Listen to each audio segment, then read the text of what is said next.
So the national average for funeral costs is between $7,000 and $12,000. This includes viewing and burial, basic services like transporting someone's remains to and from a funeral home, a casket, embalming, and other preparations that go into a funeral service, okay? So $7,000 to $12,000, that's the national average. The national average for a funeral with cremation is $6,000 to $7,000.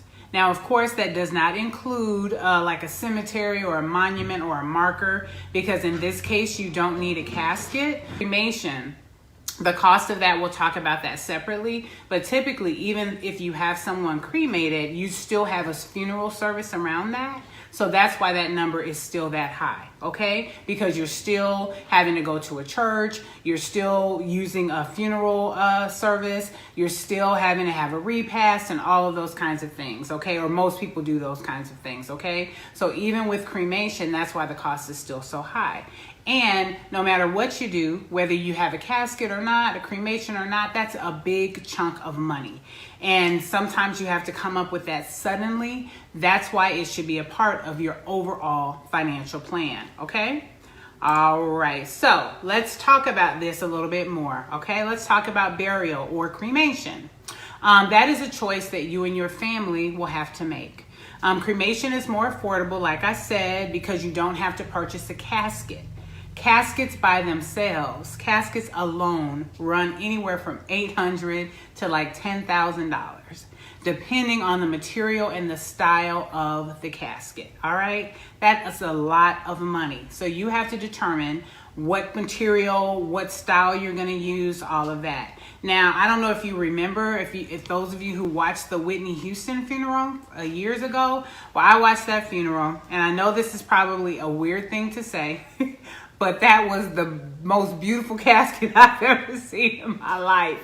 All right, because they picked it up and they were getting ready to take it outside, and then the sun hit it and it was glistening like gold and silver. I mean, it was really a beautiful sight to see.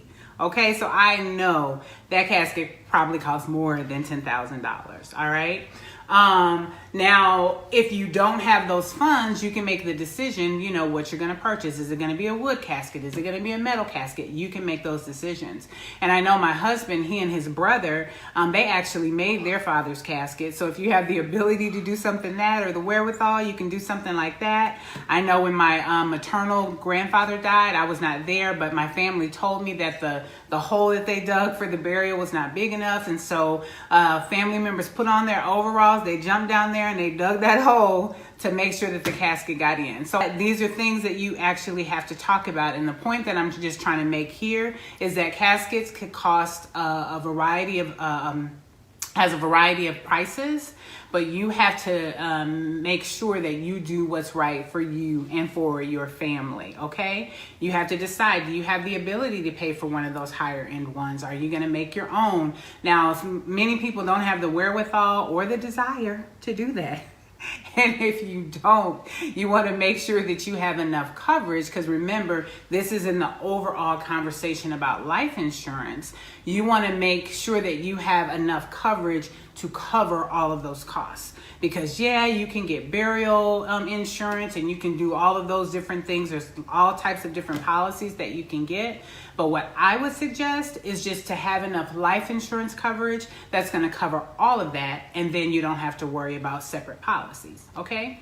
And so then let's talk just a little bit about cremation. Now, cremation, again, that can run anywhere from $500 to $10,000. Why so much? I don't know, but it probably has something to do with the geography and all of that kind of things. Things, as you know, cost different prices in different places.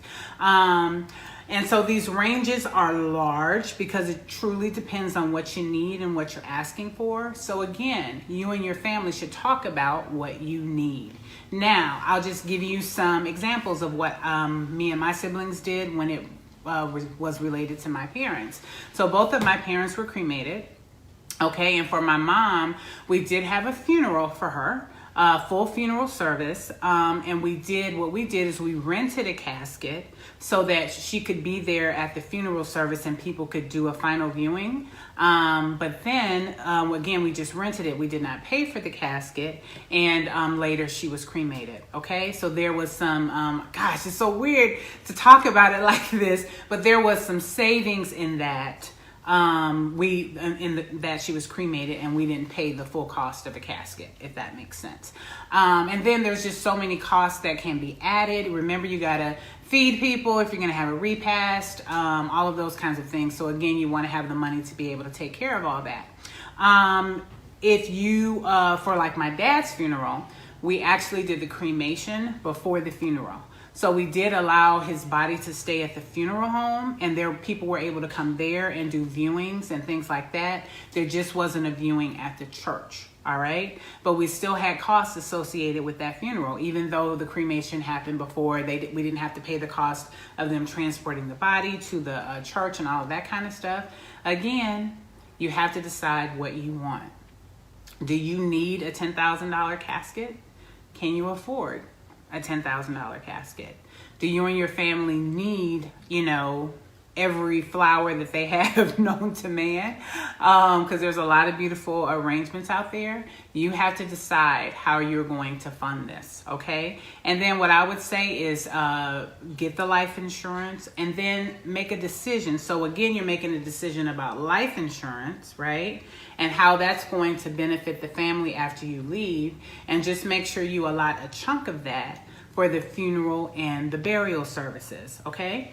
And then one other thing that I wanted to talk about are urns. Urns can also vary in cost, right? Those can range, again, from hundreds to thousands of dollars. And so what we decided on a particular urn for both of my families, and they put the cremains in the urn. Now, prior to my parents dying, I had no idea it was called cremains, right? So if you have a body, it's called the remains.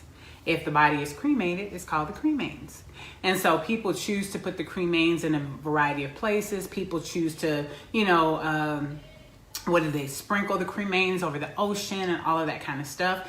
But even in that, you have to do your research, because I know a couple that wanted to sprinkle the cremains in their garden because their wife loved to garden, but they had to go to the city and get the information about being able to do that, okay? Because there's laws and guidelines even about that, okay? So you want to do your research if that's something you want to do. Some people get little tubes and they put remains there and they carry it around their neck. The urn that me and my siblings chose really just looks like a decorative, piece of furniture or something that you would have in your house. It doesn't have that typical TV movie, looks like a vase. It looks nothing like that. So unless somebody told you, you would not even know that there was an urn in our house. And at one point, I had both of my parents' urns in our house. That's not something that bothers me. For some people, that's just like, ugh, I can't deal with that. So again, you have to determine what you need. You have to determine what you can handle. You have to determine what's best for you and your family. But the main point here is to have the conversations, to make the determinations, so that everybody is on one accord if something like this should happen. Amen. But I did want to give you a resource that you can use if you're trying to shop around for different policies. And it's called Policy Genius. You guys have probably heard the ads about Policy Genius. But what you can do is you go to their website, and the link to the Policy Genius website is going to be put in the comments, okay? And you can go to that website and you can search for different policies. Now, you can search for life insurance policies, auto policies, homeowners policies, all of that. You can do all of that at that one site. But what it allows you to do is plug it in, and then it can give you some quotes back based on the information that you put in. So that's a great way for you to do some comparison shopping before you make a choice on a policy. And it'll give you the options that you have so you can budget based on the dollars that you have available for this. Okay.